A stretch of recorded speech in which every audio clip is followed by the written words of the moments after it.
My terrible husband recorded my body without me knowing, and it ruined my life, so I divorced him and gave him 30 years of being watched over as payback. Last Friday I, 34F, spent my evening with Kate, fake name, a young friend, 24F, from work as she wanted to discuss something personal with me. I didn't think anything of it as we do have a very personal relationship outside of work as well. As soon as I arrived to her place the tension in the air was thick. She explained that she wanted to discuss a serious matter with me but that she didn't know how to go about it. I told her to just rip the band-aid off and tell me. She told me that she had found 2 recordings of a woman she believed to be me on an adult website. I told her that wouldn't be possible, but she was adamant that I was the woman in the recording. And she was right. I've never recorded myself with my husband, but there I was in 2 recordings of 7 minutes and 4 minutes, both of them recorded in our old bedroom. As I rewatched every second of it, it starts to dawn on me that this was my husband's doing. But I pushed that deep down because there must be a reasonable explanation for this. Honestly, I left her place with my mind in a complete meltdown. I could barely hear what she was saying, but she did follow up with a text saying she's been in contact with a website about getting it taken down and that she'll help me go through this. She also said she's scouring the internet in case there are more out there. I came home and pretty much ransacked my house looking for evidence, and I found it. My husband was using a hidden spy cameras to spy on me and record me. I then just spent hours and begged God to just let this be a nightmare.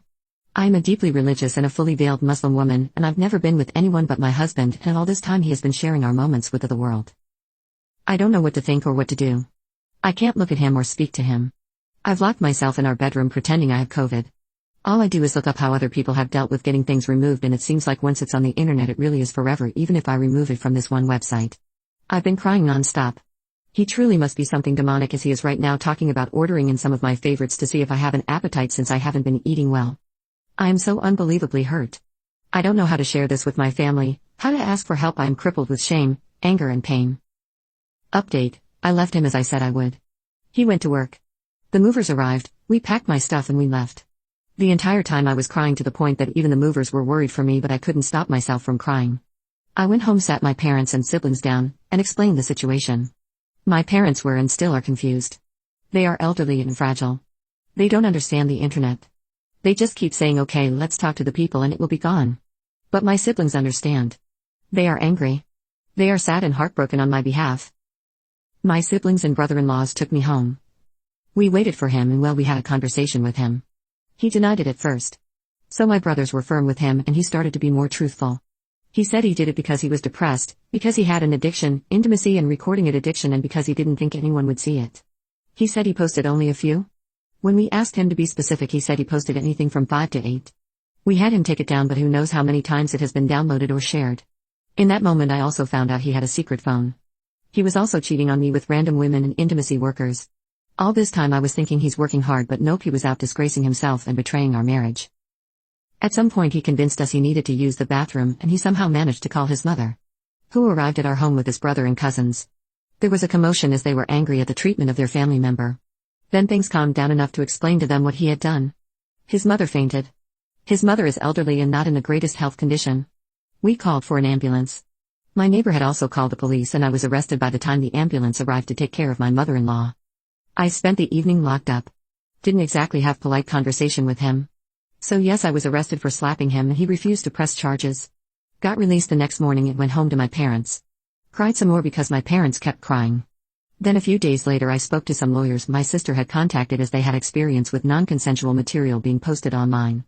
They had been handling things with the police as I did press charges, and they are dealing with the websites. I also have started the process of divorce. I went to the clinic and got tested, and luckily he didn't give me anything so far, but I have another test scheduled just to make sure.